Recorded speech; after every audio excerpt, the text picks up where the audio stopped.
स्वामी राम तीर्थ, शहंशाह राम, भारत की संत परंपरा क्या, एक अद्भुत नाम, अद्भुत नाम। उन्होंने एक जगह यहां तक लिख डाला, यहां तक कह डाला, अजर है आत्मा मेरी, कजा से मैं नहीं डरता। अजर अविनाशी, कजा मृत्यु। स्वामी राम लिखते हैं मैंने अनुभव कर लिया है कि मेरी आत्मा अविनाशी है, इसलिए मृत्यु से मुझे कोई डर नहीं। अजर है आत्मा मेरी, कजा से मैं नहीं डरता। मेरे आमाल अच्छे हैं, खुदा से मैं नहीं डरता।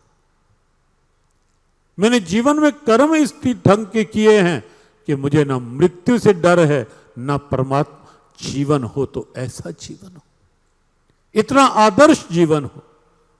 और गीता वो आदर्श जीवन बनाने की प्रेरणा है। कबीर ने कहा कमाल,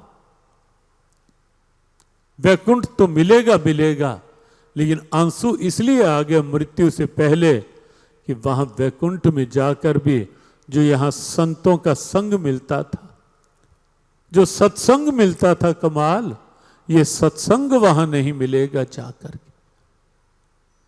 और सत्य यही है कि सत्संग केवल पृथ्वी लोक में है। सत्संग केवल मनुष्य जीवन में उपलब्ध होता है, सुलभ होता है। इसलिए जीवन में जितना हो सके सत्संग कर लें, सत्संग कर। सत्संग का अर्थ केवल यही नहीं है कि जो यहां पंडाल में आप बैठे हैं सुन रहे हैं, वो भी एक सत्संग का रूप है। लेकिन सत्संग का मतलब सत का संग, सत का संग का मतलब अच्छाई का संग, शुभता का संग, अच्छे कर्मों के भाव का संग, अच्छे विचारों का संग।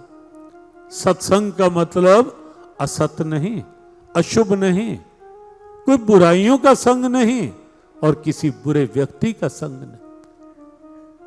और अंतर क्या है?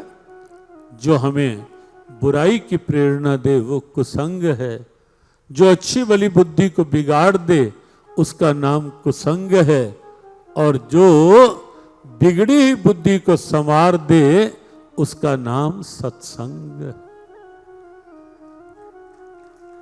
ये करनाल की धरा, इस धरा के साथ कर्ण का नाम स्वाभाविक जुड़ता है, क्योंकि कहीं ना कहीं महाभारत का युद्ध जो हुआ 48 कोस का क्षेत्र था।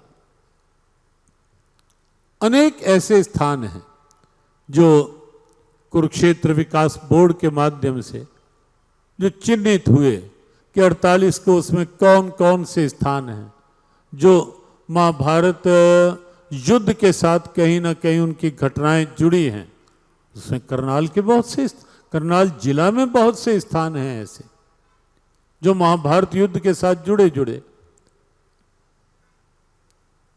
तो ये कर्ण के साथ जुड़ी हुई नगरी मानी जाती है।